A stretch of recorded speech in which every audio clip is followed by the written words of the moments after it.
Captain Jake Morrison was having what he considered a perfectly normal Tuesday morning aboard the interstellar research vessel Cosmic Curiosity.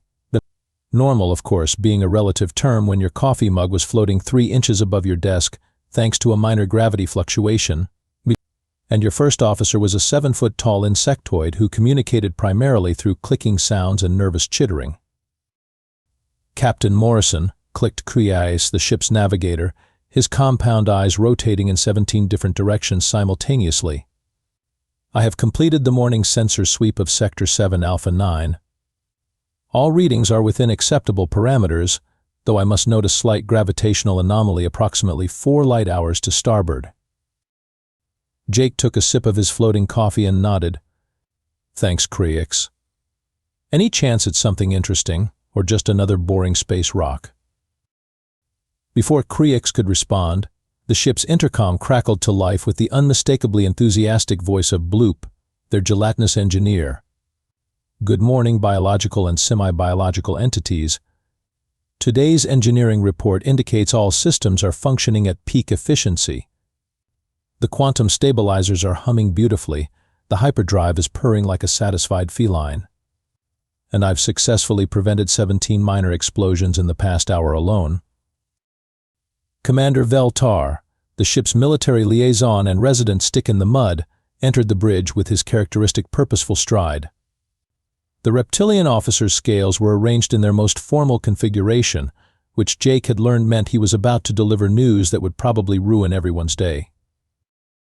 Captain Morrison, Veltar announced, his voice carrying the weight of military protocol, I have received new orders from Galactic Command.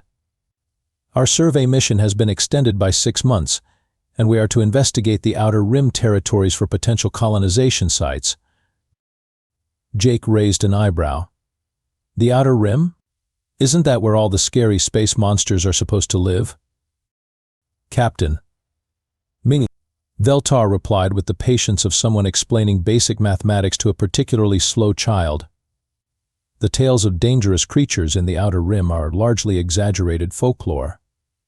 Most intelligent species understand that such stories are merely cautionary tales designed to prevent unnecessary exploration of hazardous regions. Kriais' chittering intensified. With respect, Commander, my home planet has documented 17 separate encounters with what our scientists classify as impossibly large predatory entities in the Outer Rim territories. The survival rate for these encounters is approximately 0.003%. Exactly. Bloop's voice echoed through the intercom, which is why it's the perfect place for us to explore. Think of all the exciting new ways we might meet our doom. Jake leaned back in his captain's chair, which was actually just a comfortable recliner he'd had shipped from Earth. You know, back on Earth we have this saying about curiosity and cats. I'm starting to think whoever came up with that was probably talking about space exploration. The conversation was interrupted by a series of increasingly urgent beeps from the navigation console. Kriais' antennae began twitching rapidly as he processed the incoming data. Captain, he said, his voice dropping to what Jake had learned was the insectoid equivalent of a whisper, you may want to review these sensor readings. The gravitational anomaly I mentioned earlier appears to be moving. Jake stood up and walked over to the navigation station, coffee mug still floating obediently beside him. Define moving, Kriais. It appears to be following a deliberate trajectory. Current speed indicates it will intersect with our position in approximately 4 hours, 17 minutes and 32 seconds. Veltar's military training kicked in immediately. Could it be a ship? Perhaps another research vessel? Kriais' compound eyes focused on his instruments with laser-like intensity. Negative, Commander. The mass readings are unprecedented. Whatever this entity is, it's approximately the size of a small moon. The bridge fell silent except for the gentle hum of the ship's systems and the occasional bubble from Bloop's enthusiasm echoing through the intercom. Jake took another sip of his coffee and shrugged. Well, I guess we're about to find out if those Outer Rim monster stories are true after all. The next 4 hours passed with the kind of mounting tension that made everyone on the bridge acutely aware of their own mortality. Well, everyone except Jake, who had spent the time reading technical manuals and occasionally commenting on the crew's increasingly creative curse words in their native languages. Captain Creeks announced, his voice now trembling with what Jake assumed was either excitement or terror. The entity has entered visual range. Activating main viewer now. The screen flickered to life, and what appeared before them defied every law of physics Jake remembered from his basic academy training. The creature was massive beyond comprehension, its form shifting and writhing through dimensions that human eyes weren't designed to process. Tentacles that seemed to stretch across star systems undulated through space-time itself, while what might generously be called a head pulsed with energy that made nearby stars look like dying flashlights. "Holy quantum fluctuations," whispered Bloop over the intercom. "It's the legendary Void Kraken. I thought it was just a myth used to scare young engineers into properly maintaining their cosmic shielding." Veltar's scales had shifted to their combat configuration, which made him look like a very angry, very green porcupine. "All hands to battle stations. Raise shields, charge weapons. Prepare for evasive maneuvers." "Commander," Jake said calmly, "I hate to break it to you, but our biggest weapon is basically a really sophisticated flashlight. I'm pretty sure we can't exactly fight that thing." The Void Kraken seemed to notice their ship for the first time, and several of its impossible tentacles began moving in their direction. The creature's approach caused reality to bend around it, making the stars behind it stretch and warp like a cosmic funhouse mirror. "Captain," Creeks chittered frantically, "the entity is attempting communication. I'm receiving what appears to be some form of telepathic transmission." Jake nodded. "Put it through the universal translator. Let's see what it wants." The ship's speakers crackled to life with a voice that sounded like the death screams of 1,000 suns filtered through a broken subwoofer. "Insignificant morsels of flesh and metal, you have entered the domain of the Void Kraken. Your existence offends the very fabric of space-time. Prepare to be consumed by the endless hunger of the cosmic void." "Well," Jake said, taking another sip of his coffee, "that's not exactly the welcome wagon, is it?" Veltar was frantically pressing buttons on his tactical console. "Captain, I'm attempting to establish diplomatic communications. Perhaps we can negotiate safe passage." "Negotiations are for the weak and the foolish," the Kraken's voice boomed through the speakers. "I am the devourer of worlds, the nightmare that haunts the dreams of stars. Your pathetic attempts at diplomacy amuse me." Bloop's voice echoed through the intercom with uncharacteristic nervousness. "Captain, the creature's approach is causing cascading failures in our quantum stabilizers. I estimate we have perhaps 10 minutes before our molecular structure begins to, well, let's just say it won't be pleasant." The Void Kraken continued its approach, and Jake could feel the ship beginning to shake as reality warped around them. The creature's tentacles moved with hypnotic grace, each one capable of crushing their vessel like a soap bubble. "Captain Creeks said, his voice now reaching frequencies that only other insects could properly appreciate, "Well, I'm detecting massive energy buildup in the creature's primary appendages. It appears to be preparing for some form of attack." Jake looked around the bridge at his panicking crew. Veltar was barking orders into his communicator about defensive protocols that clearly weren't designed for cosmic horror scenarios. Creeks was calculating escape routes that defied the laws of physics. Even Bloop had stopped his cheerful engineering updates in favor of what sounded like mechanical sobbing. "You know what," Jake said, settling back into his recliner, "I'm starting to think this Tuesday isn't going to be as boring as I thought." The Void Kraken's tentacles began to glow with an energy that made the ship's lights flicker and dim.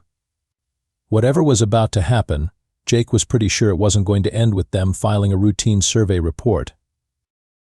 The bridge of the cosmic curiosity had transformed into what Jake could only describe as a circus of cosmic terror. If he'd been the type to place bets, he would have put money on his crew breaking several galactic records for creative panic responses. Creeks had entered what his species called combat molting, a process that involved shedding his outer shell while frantically calculating impossible escape vectors. His discarded chai tin was now scattered across the navigation console like the world's most disturbing confetti. "Captain, what tie?" Kriex chittered through his molting process. "I have calculated 47,392 possible escape routes. Unfortunately, 47,391 of them require us to travel faster than light in 17 different directions simultaneously. And the remaining option involves turning the ship inside out while somehow maintaining structural integrity." Meanwhile, Bloop's voice over the intercom had reached a pitch that Jake was pretty sure was causing minor structural damage to the ship's hull. "Captain Morrison, I have several engineering solutions. We could reverse the polarity of the quantum flux capacitors, create a temporal feedback loop in the hyperdrive, or my personal favorite, explosive decompression of the entire ship so we die quickly instead of slowly." Veltar had gone full military mode, which meant he was shouting orders that made absolutely no sense in their current situation. "All hands prepare for combat maneuvers. Load the photon torpedoes. Activate the deflector shields. Someone get me a tactical analysis of the enemy's weak points." "Commander," Jake said patiently, "we don't have photon torpedoes. We have a mining laser that's primarily used for taking rock samples." "Then load the mining laser with maximum power.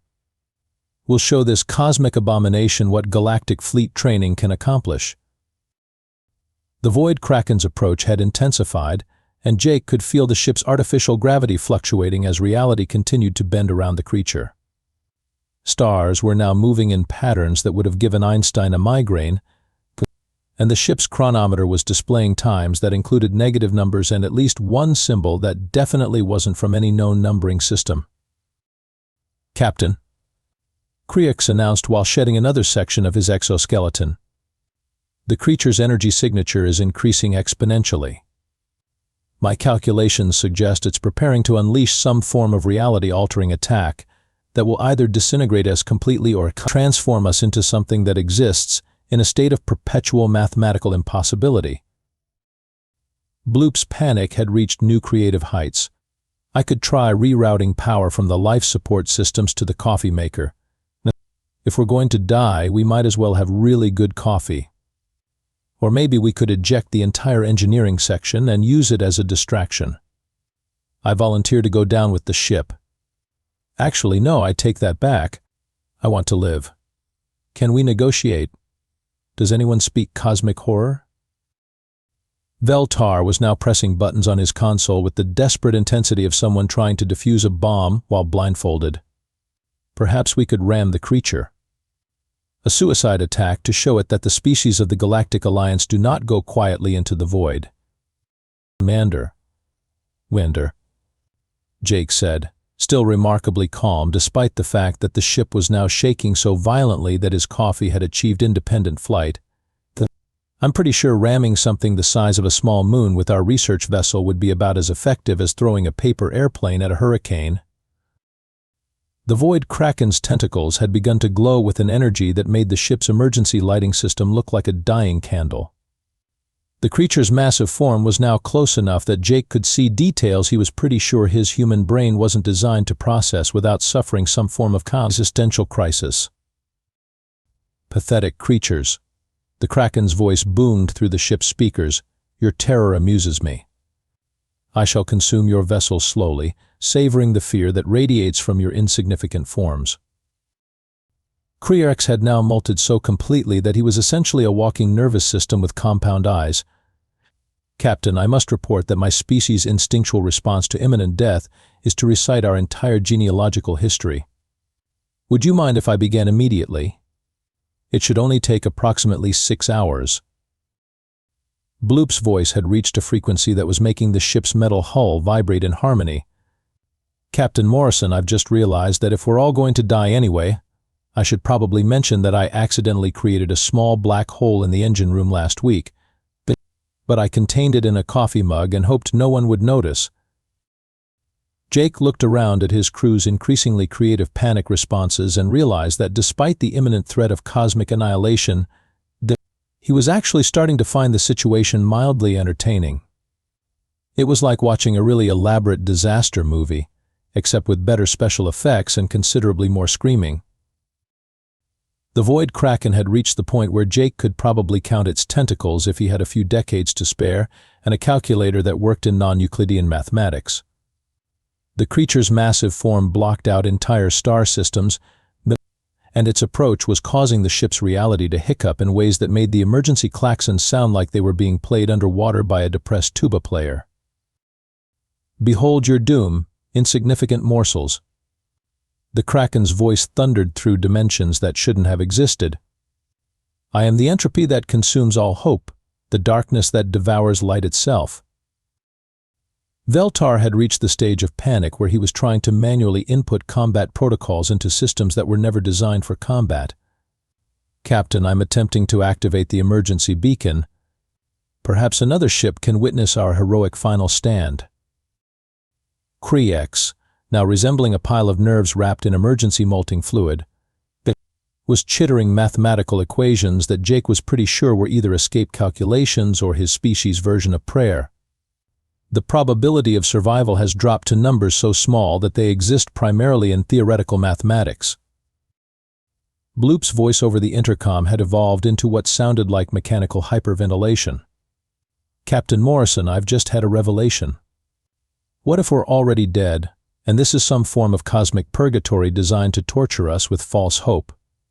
That would explain so much about my engineering career." The Void Kraken's tentacles were now moving with the deliberate grace of a predator that knew its prey had nowhere to run. Reality continued to warp around the creature, making the ship's chronometer display what appeared to be next Thursday's weather forecast and the current exchange rate between galactic credits and something called fear units. "Prepare for consumption," the Kraken announced, its voice now causing the ship's hull to vibrate in patterns that spelled out goodbye messages in 17 different languages. And then, in the midst of all this cosmic terror and crew panic, the Void Kraken charged. It was a sight that would have driven lesser beings to madness. Tentacles that spanned galaxies moved with impossible speed, reality bent and twisted like a pretzel made of space-time, and the creature's approach generated enough energy to power a small civilization for approximately forever. Jake looked up from his technical manual, where he'd been reading about proper coffee maker maintenance procedures, and observed the approaching cosmic horror with the kind of mild interest usually reserved for noticing that it might rain later. He raised one eyebrow. That was it.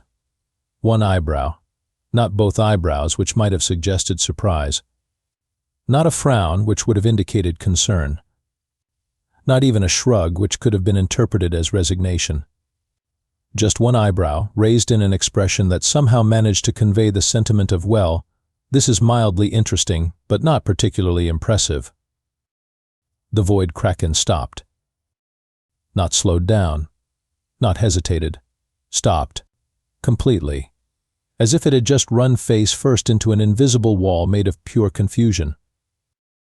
The creature's massive form hung in space, its tentacles frozen mid-charge, while what passed for its head turned to focus on Jake with the kind of bewildered attention usually reserved for encountering a mathematical paradox. What is this response?" The Kraken's voice had lost its cosmic authority and now sounded more like a confused customer service representative. "Where is your terror? Your desperation? Your pitiful attempts to flee from the inevitable?"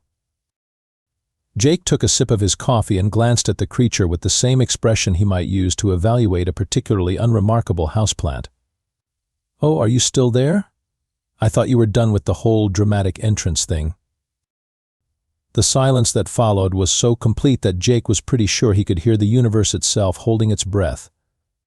Even the ship's emergency klaxons had stopped, as if the computer systems themselves were too confused to continue generating appropriate panic responses. Kriex had stopped molting mid-shed, leaving him looking like a half-unwrapped present that nobody particularly wanted to open.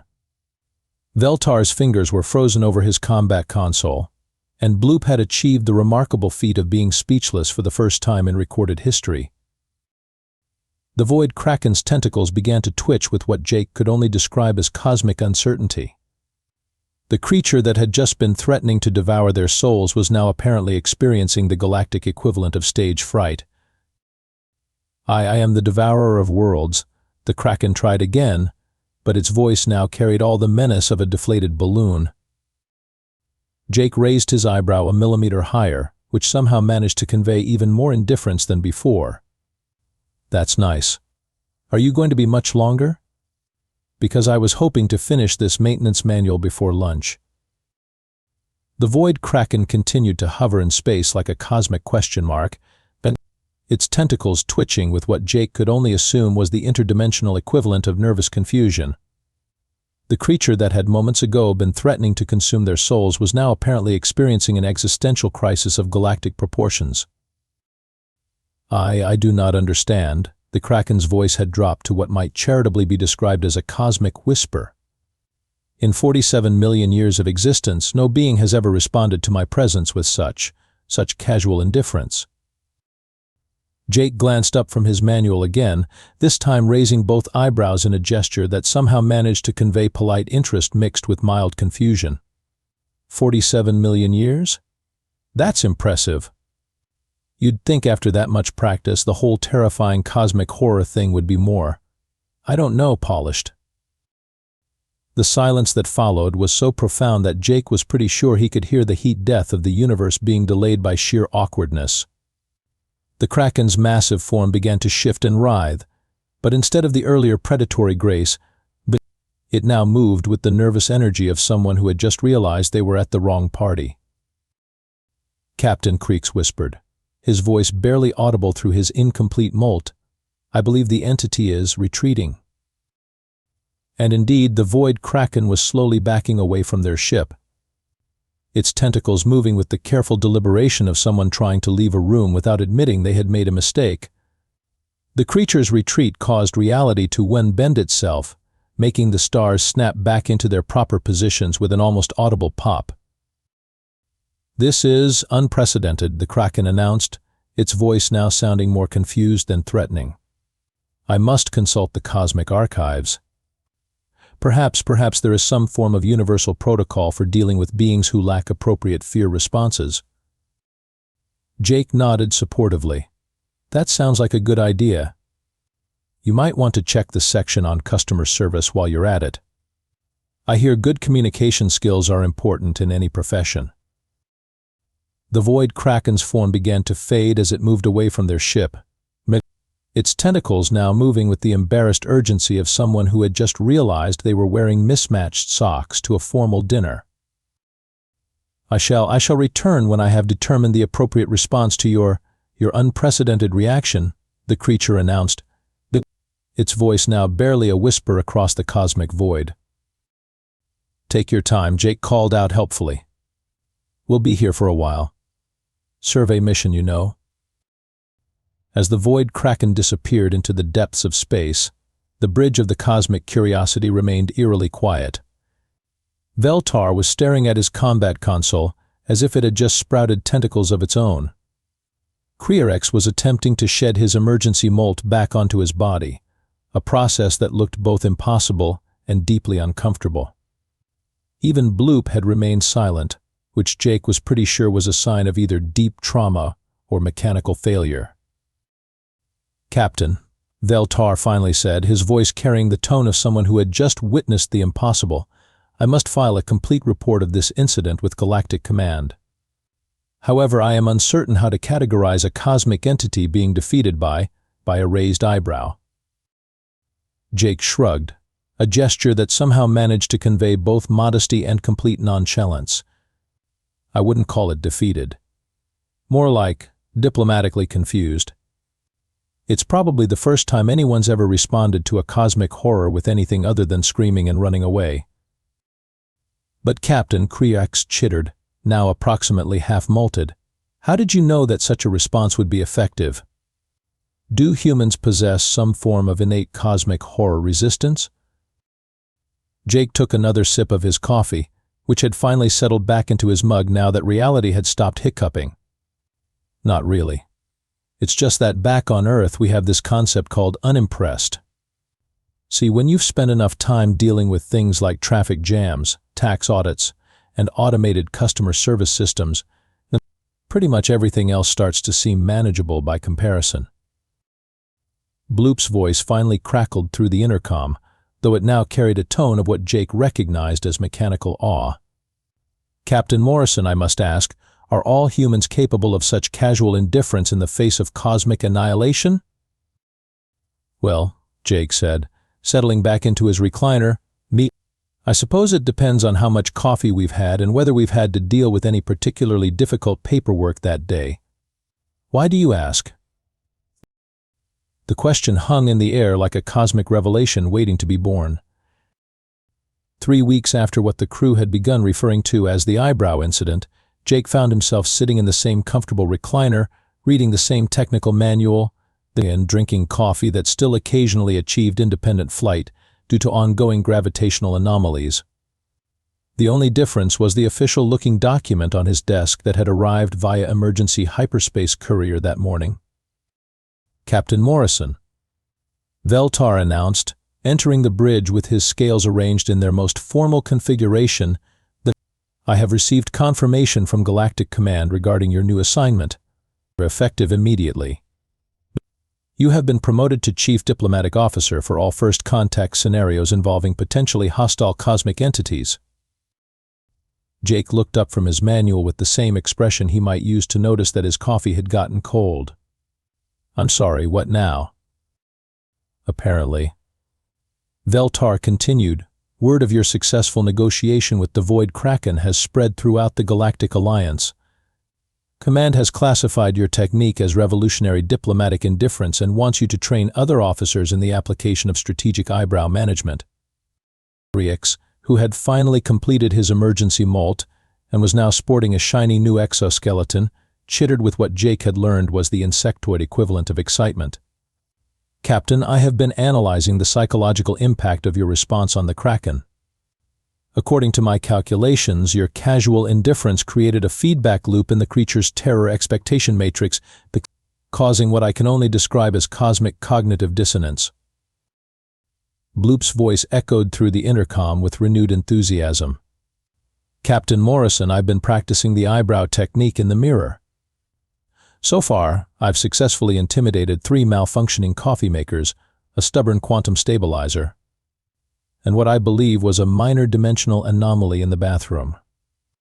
Though I should mention that being gelatinous makes eyebrow expression somewhat challenging." Jake picked up the official document and read through it with the same level of interest he might show to a grocery list. It says here that they want me to establish a new department called Unconventional Diplomatic Solutions.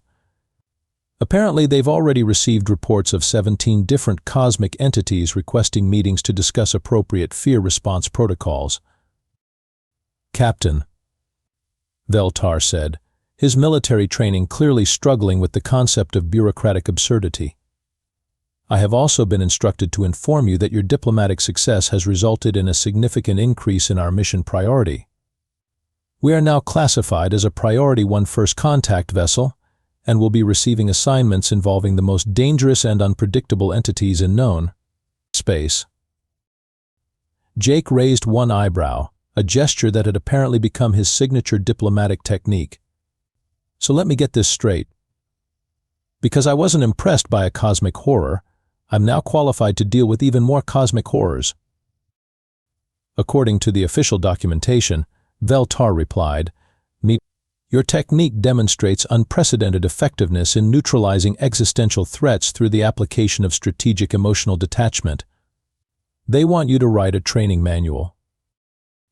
The bridge fell silent except for the gentle hum of the ship's systems and the occasional bubble of excitement from Bloop's engineering section. Jake looked around at his crew, all of whom were watching him with the kind of expectant attention usually reserved for someone about to perform a miracle. "You know what," Jake said, setting down the official document and picking up his coffee mug, "I think I'm starting to understand why that Kraken was so confused. This whole situation is getting weird even by space exploration standards."